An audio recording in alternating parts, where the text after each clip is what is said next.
please subscribe and don't forget to press the bell icon to get notified whenever we upload a new video.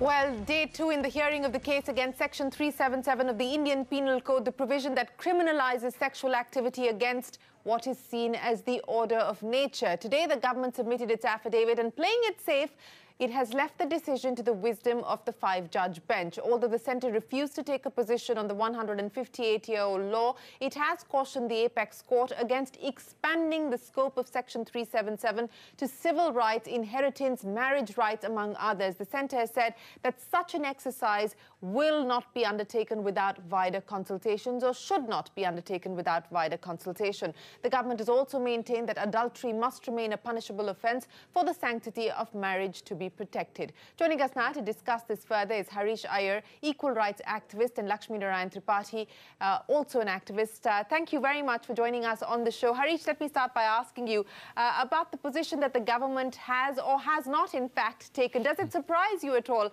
Some would say it's a cop-out, others would say it's smart.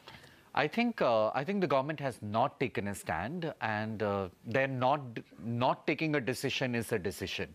And it's a sad state of affairs that we need to be happy that the government has not been homophobic. They have not said that Section 377 should remain, because in a democracy, in a plural democracy like India, where the Constitution guarantees equal rights for everybody, it shouldn't occur to anyone who is, whether it's the ruling party or whether it's the opposition party, anyone, that they should be on the right side of the law, which is for equality for everybody and keeping the law out of our bedrooms. That said, it's a good stand that and it's a sad stand that we need to be happy about the fact that the government has not opposed this, which means that the proceedings in the court will happen without any opposition.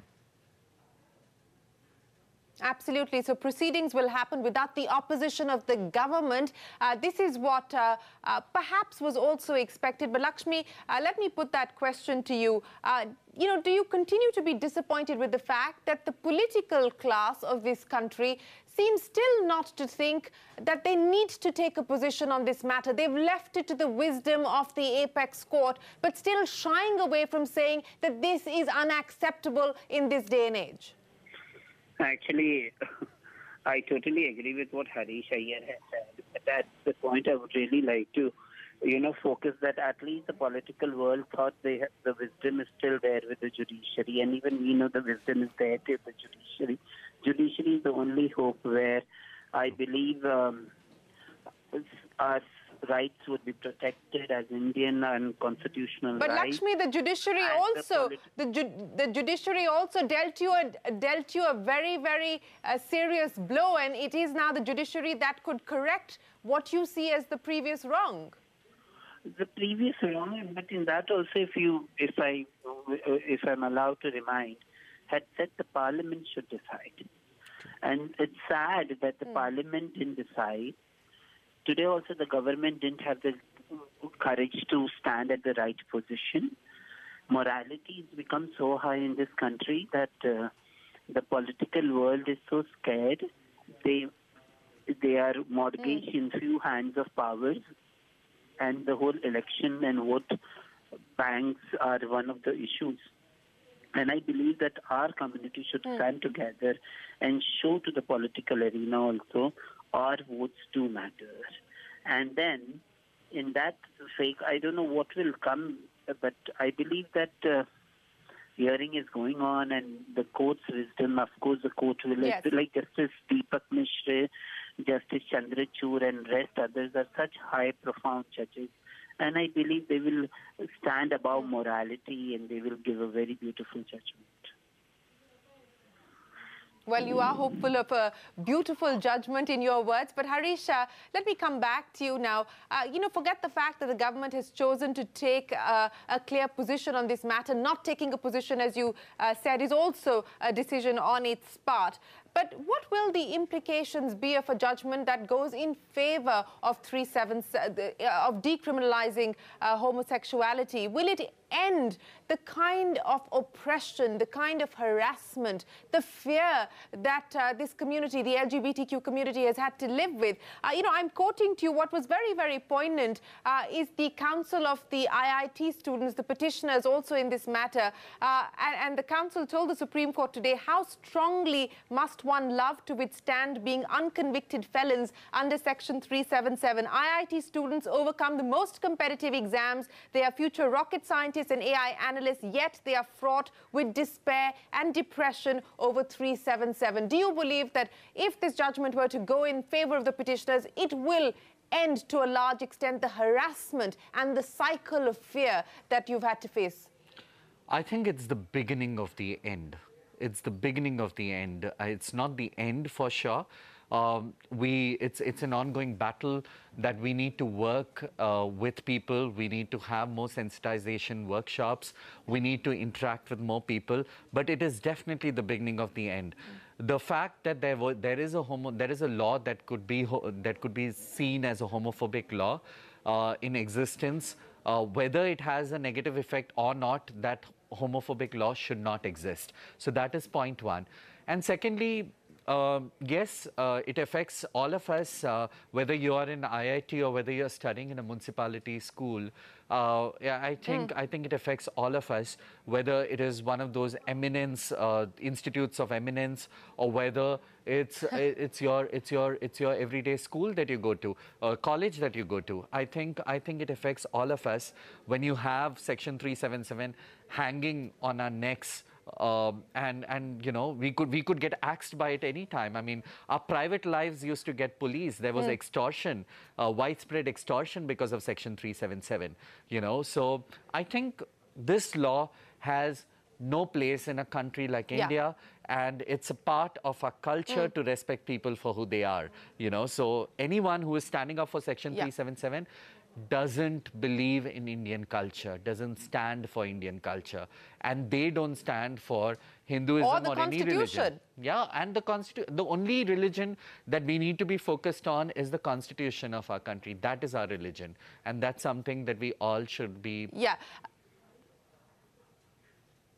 working towards. Lakshmi, you know, as Harish pointed out, that the battle doesn't end here. This will be a significant start, a significant beginning if the court were to rule in favor of the petition and strike down 377. But I want to now take this conversation further, because what the centre has told the Supreme Court very categorically, and what we've also seen the Chief Justice of India, Deepak Mishra, say, is that they are not intending to go beyond 377, which is decriminalizing 377, to the issue of awarding rights to the LGBTQ community. Is that where now the battle is going to move? Is that going to be the effort that you, Harish, and the entire community that has worked to get to this stage is now going to focus the attention on? Of course, yes. See, the whole movement, it is not about you. The decriminalization is one of the biggest tasks. But with that decriminalizing and then afterwards, why can't people are allowed to live the life as they want in a democracy? I'm not interested in anybody's bedroom stories or anybody's life or whom they want to love and marry. And why wouldn't a person with a different sexuality have its right in property and right to live, right to talk, right to have dignity? See, decriminalization is the biggest part, but okay, fine. Let us start somewhere, as Harish also said, and we all believe that this is the start of everything. Right. You know, Harish, I want to go back to you and get a quick comment from you on an interesting remark that was made by the Chief Justice in court today. This was in response to the argument that the LGBTQ face pressure in the choice of their vocation. Once 377 goes, the LGBTQ community members can also, in fact, contest elections. If there is a service condition that an LGBTQ community member can't join, it would then be unconstitutional. Is this going to be a significant impact of the judgment that is anticipated as well? Absolutely, because when you have because I've had many instances where people face discrimination at workplace. It's going to have a direct impact on the economy, because happy employees make happy profits for companies. So I think it is going to have a ripple effect when we decriminalize consensual sex between adults, and it is going to be a step in the right direction. Not only are people going to get employed, even now people can contest elections, but now with this, you can actually come out and you can actually say that I'm a gay person, I'm a trans person, and I am contesting elections and I wish to do this. I mean, we will be in office, we will be in every sphere of public office, of public life. There is no space where because around 7 to 10% of the population, science has revealed that is not heterosexual, which means that we are already there, just that now we'll be more productive, we'll be more happy, and we will come out and say that, you know what, we are from the LGBT community. We'll feel no shame in doing so. Who will feel shamed are those people who will obstruct us, who will use discriminative policies. Right. So they will feel ashamed now. The law would come if the law would come in our favor.